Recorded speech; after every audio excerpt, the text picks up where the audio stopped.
Hello kitties, welcome back to Xylem Learning. It's me Anuragna. നിങ്ങളുടെ സ്വന്തം അനുമിസാണ്. Okay, അപ്പൊ നമ്മുടെ എക്സാം ടൈം ഇതാ ഇങ്ങനെ അടുത്ത് വന്നു അല്ലെ. അപ്പൊ ഇതാ ഇനി ദിവസങ്ങളില്ല എന്ന് തന്നെ പറയാം. എന്റെ മക്കൾ എന്ത് ചെയ്യണം? നല്ലോണം അടിപൊളിയായിട്ട് പഠിക്കണം. അതിന് വേണ്ടിയിട്ടുള്ള എല്ലാ ഹെൽപ്പും ഇവിടെ സൈലത്തിന്റെ എല്ലാ ഫാക്കൽറ്റീസിന്റെ അടുത്തും നിങ്ങൾക്ക് ഉണ്ടായിരിക്കും. ഓക്കെ, അപ്പൊ നിങ്ങൾക്ക് അത്രയും പ്രിയപ്പെട്ട നിങ്ങളുടെ ടീച്ചേഴ്സ് നിങ്ങളുടെ കൂടെ നിന്നുകൊണ്ട് എല്ലാ സമയത്തും രാത്രി ആണെങ്കിലും രാവിലെ ആണെങ്കിലും മോർണിംഗ് ബൂസ്റ്ററിലാണെങ്കിലും ലൈവിലാണെങ്കിലും ഒക്കെ നിങ്ങളുടെ കൂടെ തന്നെ ഉണ്ടായിരിക്കും. അപ്പൊ എന്റെ മക്കൾ എന്ത് ചെയ്യുക? ഒരു ലൈവും വിടാതിരുന്ന് കാണണം. മാത്സ് എന്ന് പറഞ്ഞ സബ്ജക്റ്റ് ഒരിക്കലും എന്താക്കാൻ പാടില്ല, ടഫ് ആക്കാൻ പാടില്ല. എനിക്കറിയാം നിങ്ങൾക്കൊക്കെ എന്തായിരിക്കും സിമ്പിൾ ആയിട്ടുള്ളതായിരിക്കും കുറച്ചുകൂടെ ഇൻട്രസ്റ്റിംഗ് ആയിട്ടുള്ള ഒരു സബ്ജക്റ്റ് ആക്കി മാറ്റാൻ വേണ്ടി ശ്രമിക്കുക. ഓക്കെ, അപ്പം അത്രയും ഇമ്പോർട്ടൻ്റ് ആയിട്ട് എടുത്തു പറയേണ്ട ഒരു കാര്യമാണ് ഇന്നത്തെ വീഡിയോയിലുള്ളത്. കാരണം നിങ്ങളുടെ എല്ലാ ക്വസ്റ്റ്യൻ പേപ്പർ അരിച്ചു പെറുക്കി നോക്കിയാലും ഇതേ മോഡൽ ഒരു ചോദ്യം അവിടെ കാണാൻ പറ്റും. ഓക്കെ, അപ്പം പ്രീവിയസ് ഇയർ ക്വസ്റ്റ്യനിൽ നിന്ന് കിട്ടിയ പ്രോബ്ലം തന്നെയാണ് ഇന്ന് ഇവിടെ നമ്മൾ ചർച്ച ചെയ്യാൻ പോകുന്നത്. അത് ഏതൊരു ക്വസ്റ്റ്യൻ പേപ്പറിൽ നോക്കിയാലും ഇതേ മോഡൽ ഒരു ചോദ്യം കാണാം. അതുകൊണ്ട് അങ്ങനെ ഒരു ചോദ്യം കാണുമ്പോൾ എൻ്റെ മക്കൾ എന്ത് ചെയ്യരുത്, ഇനി വിട്ടേക്കാൻ പാടില്ല. ഓക്കെ, അങ്ങനെയാണെങ്കിൽ നമുക്ക് നേരെ ചോദ്യത്തിലേക്ക് പോകാം. നല്ല അടിപൊളി ക്വസ്റ്റ്യൻ ആണ്, സിമ്പിൾ ആയിട്ടുള്ള ക്വസ്റ്റ്യൻ ആയിരിക്കും. മക്കൾക്ക് അറിയാമെങ്കിലും എന്ത് ചെയ്യുക, മിസ്സിന്റെ ക്ലാസ് കണ്ടുകൊണ്ടിരിക്കുമ്പോൾ എന്ത് ചെയ്യുക, കമന്റ് ബോക്സിൽ അതിന്റെ ആൻസർ അറിയെങ്കിൽ അതുകൂടെ കമന്റ് ചെയ്യുക. Okay, ready? അപ്പൊ അതാ ഞാൻ ആദ്യം തന്നെ ക്വസ്റ്റ്യൻ വായിച്ചു തരാം. എന്റെ കുട്ടികള് ഒരു ABCD എന്നുള്ള രീതിയിലുള്ള ക്വസ്റ്റ്യൻ ആക്കിയിട്ട് എടുക്കുക കേട്ടോ. അപ്പൊ ഇതാ ഇവിടെ A ക്വസ്റ്റ്യൻ ആണിത്, B question, C question and D question. Okay, ready? അപ്പൊ ഇതാ ചോദ്യം ഇത്രയേ ഉള്ളൂ.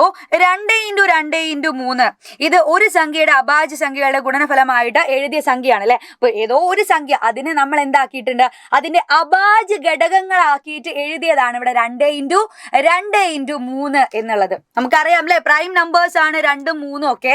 അതിന്റെ ഗുണനഫലമായിട്ട് എഴുതിയിട്ടുണ്ട്. നമ്മളോട് ചോദിച്ചത് ആ സംഖ്യ ഏതാണ് എന്നാണ് കേട്ടോ. ആ സംഖ്യ ഏത്? അപ്പൊ ഇംഗ്ലീഷ് മീഡിയം കുട്ടികൾ ഉണ്ടാകാം. അപ്പൊ ഇംഗ്ലീഷ് മീഡിയം കുട്ടികൾ എന്ത് ചെയ്യുക, ക്വസ്റ്റ്യൻ ഒന്ന് വായിച്ചു നോക്കാം. എന്താ പറഞ്ഞത്? 2x2x3 this is a number written as the product of prime number. അപ്പൊ which number, ഏത് നമ്പറിന്റെ പ്രൈം നമ്പറിന്റെ പ്രൊഡക്റ്റ് ആയിട്ടാണ് ആ ഒരു 2x2x3 എഴുതിയത്? എന്താക്കിയാൽ മതി?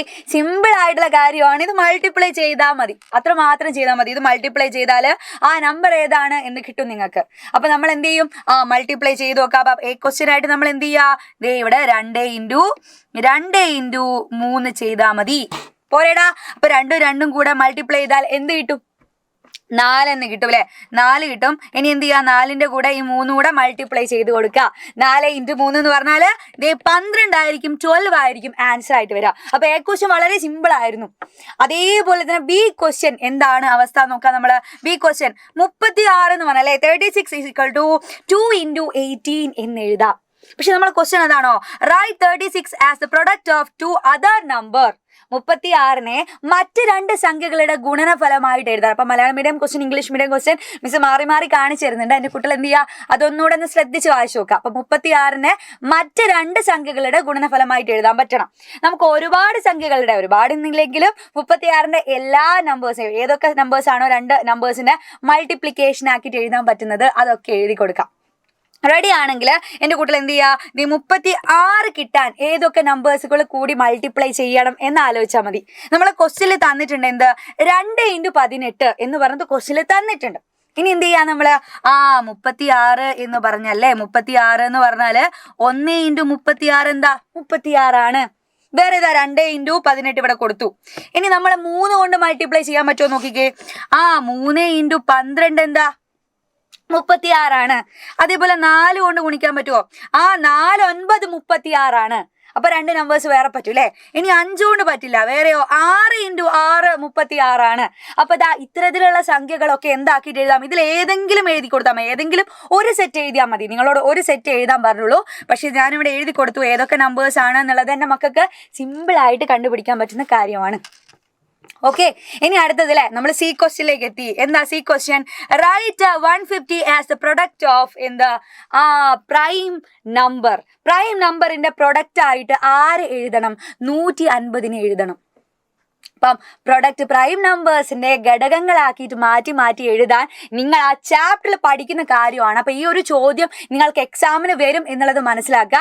അപ്പൊ എന്ത് ചെയ്യുക, പ്രൈം ഫാക്ടറൈസേഷൻ ചെയ്യാൻ വേണ്ടിയിട്ടുള്ള രീതി മസ്റ്റ് ആയിട്ട് എൻ്റെ കുട്ടികൾ എന്താണ് പഠിക്കേണ്ട കാര്യമാണ്. അപ്പൊ അതാണ് ഈ ഒരു ക്വസ്റ്റ്യൻ മിസ് എടുത്തുകൊണ്ട് വന്നത്. അപ്പൊ അതൊന്ന് വേഗം ചെയ്ത് നോക്കാം അല്ലെ. വേഗം ചെയ്ത് നോക്കാൻ പോവാണ്. 150 എന്നുള്ള സംഖ്യ ആയിരുന്നു. അപ്പൊ മിസ് ഇവിടെ 150 എടുക്കുന്നുണ്ട് അല്ലെ. നമ്മൾ എങ്ങനെയാ പ്രൈം ഫാക്ടറൈസേഷൻ ചെയ്യുക? പ്രൈം ഫാക്ടർ ആയിട്ട് നമ്മൾ ചെയ്യേണ്ട ചെയ്യണമെങ്കിൽ പ്രൈം നമ്പേഴ്സ് ആയിരിക്കണം നമ്മൾ ഡിവൈഡ് ചെയ്തുകൊണ്ടിരിക്കേണ്ടത് അല്ലേ. അപ്പൊ പ്രൈം ഫാക്ടേഴ്സ് കിട്ടാന്ന് പറഞ്ഞാൽ അത് പ്രൈം നമ്പേഴ്സ് തന്നെ ആയിരിക്കണം. ഏതൊക്കെയാ പ്രൈം നമ്പേഴ്സ്? നമുക്കറിയുന്ന കുറച്ച് പ്രൈം നമ്പേഴ്സ് ആണ് ഇത്. 2, 3, 5, 7, 11 എന്ന് പറഞ്ഞ പോകുന്ന നമ്പേഴ്സ് ഒക്കെ എന്താണ്? പ്രൈം നമ്പേഴ്സ് ആണ്. അപ്പൊ അതിൽ നമ്മൾ എന്ത് ചെയ്യണം? ആദ്യം ഏറ്റവും ചെറിയ നമ്പർ കൊണ്ട്, ഏറ്റവും ചെറിയ പ്രൈം നമ്പർ ഇതിൽ പോവോ നോക്കാം. അപ്പൊ ഓരോന്ന് നോക്കുമ്പം ഏറ്റവും ചെറുതിൽ നിന്നും അവിടെ 2 പോവോ നോക്കണം, പിന്നെ നിങ്ങൾ 3 പോവോ നോക്കാവൂ, അത് കഴിഞ്ഞിട്ട് 5, അത് കഴിഞ്ഞിട്ട് 7, അങ്ങനെ എന്ത് ചെയ്യണം? ക്രമത്തിൽ തന്നെ നോക്കണം, അല്ലെങ്കിൽ എന്താവും? തെറ്റിപ്പോവും. Okay, ready? അപ്പൊ ഞാൻ നോക്കുകയാണ്, ഇവിടെ 2 പോവോ നോക്കട്ടെ. ഞാൻ 150 2 പോവില്ലേ? പോവും അല്ലേ. അപ്പൊ 150 2 പോവും. എത്ര തവണ പോകുടാ? ഒന്നുമില്ല, 150 2 കൊണ്ട് ഡിവൈഡ് ചെയ്ത് നോക്കിയാൽ മതി. എത്ര കിട്ടും? സിമ്പിൾ ആയിട്ട് നിങ്ങൾക്ക് 75 എന്ന് കിട്ടിയിട്ടുണ്ടാവും അല്ലെ, 75 എന്ന് കിട്ടി. ഇനി 75 ഇനി 2 പോവോ? പൂർണ്ണമായിട്ട് 2 പോവോ? ഇല്ലല്ലേ, പോവില്ല. അപ്പം 75 എന്തായാലും 2 പോവില്ല. അപ്പൊ 3 പോവോ നോക്കും അല്ലേ. 2 പോവില്ലെങ്കിൽ തൊട്ടടുത്ത സംഖ്യ ആയിട്ടുള്ള 3 പോവോ നോക്കും. പോവൂലേ? പോവും. എത്ര തവണയായിട്ട് നമുക്ക് 3 പോകും? എത്ര തവണ പോകും? 25 തവണ പോകും. അപ്പൊ 3 25 തവണ പോയി. 25 തവണ പോയി. ഇനി 25 നിങ്ങൾക്ക് 3 പോവോ നോക്കണം. പോവോ? ഇല്ല, 2 പോവൂല, 3 പോവൂല. അങ്ങനെയാണ് 2, 3 പോവില്ലെങ്കിൽ അടുത്തത് ആരാ നോക്കണം? 5 പോവോ നോക്കണം. 25 5 പോവും. എത്ര തവണ പോവടാ? 5 തവണ പോകും ഇല്ലേ. ഇനി നിങ്ങൾക്ക് എന്ത് ചെയ്യാം? അവസാനം 1 കിട്ടുന്നത് വരെ നിങ്ങൾ എന്ത് ചെയ്യണം? പ്രൈം ഫാക്ടറൈസേഷൻ ചെയ്യണം എന്നാണ് പറയാ. അപ്പൊ 5 5 തന്നെ 1 തവണ പോകും. അപ്പൊ 1 കിട്ടുന്നവരെ എന്ത് ചെയ്യണം എന്റെ മക്കള്? ചെയ്ത് വരണം. ഇനി അത്രയും സിമ്പിൾ ആണ്. അപ്പൊ പ്രൈം ഫാക്ടറൈസേഷൻ നമ്മൾ ചെയ്തു. അപ്പൊ ഇനി എന്ത് ചെയ്യാ? ഏറ്റവും ലാസ്റ്റ് ഈ സൈഡിൽ ചരിഞ്ഞു കിടക്കുന്ന ഈ നമ്പേഴ്സ് ഇല്ലേ, അത് ആരൊക്കെയാ? 2, 3, 5, 5 ആണ്. ആ നമ്പേഴ്സ് മൾട്ടിപ്ലൈ ചെയ്താൽ നിങ്ങൾക്ക് ആരെ കിട്ടുവാടാ? 150 കിട്ടും. ഇതാണ് പ്രൈം ഫാക്ടറൈസേഷൻ. വളരെ സിമ്പിൾ ആയിട്ട് ചെയ്യാൻ പറ്റുന്ന കാര്യങ്ങളാണ്. അപ്പൊ പ്രൈം നമ്പേഴ്സ് ആയിട്ട് കിട്ടിയത് 2, 3, 5 ആണ് അല്ലെ. അപ്പൊ ഈ നമ്പേഴ്സിനെ നമ്മൾ എന്താക്കിയാൽ മതി? മൾട്ടിപ്ലൈ ചെയ്താൽ മതി. അപ്പൊ അത്രയും സിമ്പിൾ ആയിരുന്നു സി ക്വസ്റ്റ്യൻ. ഇനി ഡി ക്വസ്റ്റ്യൻ നമുക്ക് വേഗം ഒന്ന് വായിച്ചു നോക്കാം. എന്തായിരുന്നു ഡി ക്വസ്റ്റ്യൻ? 100 എന്ന് പറഞ്ഞാല് ഞാൻ 2 × 2 × 5 × 5 എന്നുള്ള രീതിയിൽ എഴുതിയിട്ടുണ്ട്. 100നെ പ്രൈം ഫാക്ടറൈസേഷൻ എന്നുള്ള രീതിയിൽ, പ്രൈം ഫാക്ടേഴ്സ് എന്നുള്ള രീതിയിൽ 2 × 2 × 5 × 5 എന്ന് എഴുതി. പക്ഷെ നമ്മളെ ചോദ്യം അതല്ല. എന്താ ചോദ്യം? What is A total number of factors എന്നാണ് ചോദിച്ചത്. എത്രയാണ് 100ന്റെ ടോട്ടൽ നമ്പർ ഓഫ് ഫാക്ടേഴ്സ്? നമ്മളോട് ചോദിച്ചത് അഭാജ്യ ഘടകങ്ങൾ കണ്ടുപിടിക്കാനല്ല അല്ലെ. അഭാജ്യ ഘടകങ്ങൾ കാണാനാണോ പറഞ്ഞത്? അല്ല, ഘടകങ്ങളുടെ എണ്ണം മാത്രമാണ് ചോദിച്ചത്. അപ്പൊ അഭാജ്യ ഘടകങ്ങൾ വേറെയാണ്, ഘടകങ്ങൾ വേറെയാണ്. അപ്പൊ അഭാജ്യ ഘടകങ്ങളിൽ തന്നിട്ട് നിങ്ങൾക്ക് ഘടകങ്ങളുടെ എണ്ണം കണ്ടുപിടിക്കാൻ പറഞ്ഞാൽ ഒരു കുഞ്ഞു ട്രിക്ക് നിങ്ങളെ ടെക്സ്റ്റ് ബുക്കിൽ തന്നെ നിങ്ങളെ പഠിപ്പിച്ചൊരു കാര്യമായിരുന്നു. ഈ ഒരു ചോദ്യം അത്രയും ഇമ്പോർട്ടന്റ് ആണ്. എന്റെ കുട്ടികൾ അത് മറന്നു പോകരുത്. അപ്പൊ അതുപോലെ തന്നെ ചോദിച്ചിട്ടുണ്ട്, പട്ടികപ്പെടുത്താതെ കണ്ടുപിടിക്കാനുള്ള മാർഗം എന്ത്? അങ്ങനെ ഒരു മാർഗം നമ്മൾ ട്രിക്ക് പഠിച്ചിട്ടുണ്ടായിരുന്നു. ഓർമ്മയുണ്ടോ എന്റെ കുട്ടിക്ക്?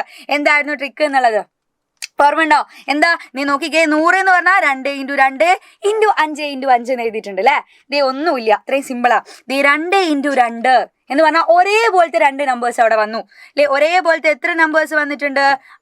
2 നമ്പേഴ്സ് വന്നിട്ടുണ്ട് അല്ലേ. ഇവിടെ നോക്കിക്കഴിഞ്ഞാൽ അടുത്തതോ 5 × 5. 5 എന്ന് പറഞ്ഞാൽ എത്ര ഒരേപോലത്തെ നമ്പേഴ്സ് ഉണ്ട്? 2 എണ്ണം ഉണ്ട്. അപ്പൊ എന്ത് ചെയ്തു ഞാൻ? അതും 2 നമ്പേഴ്സുകൾ ഉണ്ട്. ഇനി എന്ത് ചെയ്താൽ മതി? ഇതിന്റെ കൂടെ എത്രയാ കൂട്ടേണ്ടത്? 1 കൂട്ടി കൊടുക്കാം.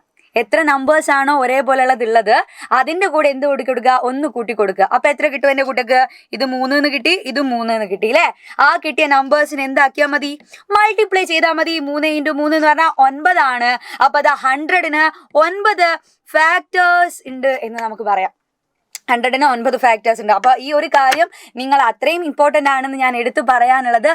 ഒരുപാട് ചോദ്യ പേപ്പറിൽ ഈ ഒരു ടൈപ്പ് ചോദ്യം നിങ്ങൾക്ക് കാണാൻ വേണ്ടി പറ്റും. അപ്പൊ എന്തായാലും എൻ്റെ കുട്ടികൾ എന്ത് ചെയ്യുക? പ്രീവിയസ് ഇയർ ക്വസ്റ്റ്യൻസ് ഒക്കെ വെച്ചിട്ട് ഓരോ കാര്യവും നല്ല ക്ലിയർ ആയിട്ട് പഠിക്കുക. എവിടെയെങ്കിലും വെച്ച് നിങ്ങൾക്ക് ഡൗട്ട് അടിച്ചിട്ടുണ്ടെങ്കിൽ നമ്മളെ കമന്റ് ബോക്സിൽ വന്നിട്ട് എന്ത് ചെയ്യാം? ഒരു ക്വസ്റ്റ്യൻ പേപ്പറിന്റെ കാര്യമൊക്കെ നിങ്ങൾ ക്വസ്റ്റ്യൻ സഹിതമായിട്ട് നിങ്ങൾ കമന്റ് ബോക്സിൽ പറഞ്ഞാലും ആ ക്വസ്റ്റ്യന്റെ ക്ലിയറിംഗ് സെക്ഷൻ ഒക്കെ ആയിട്ട് മിസ് അടുത്തൊരു ക്ലാസ്സിൽ എന്തായാലും വരും.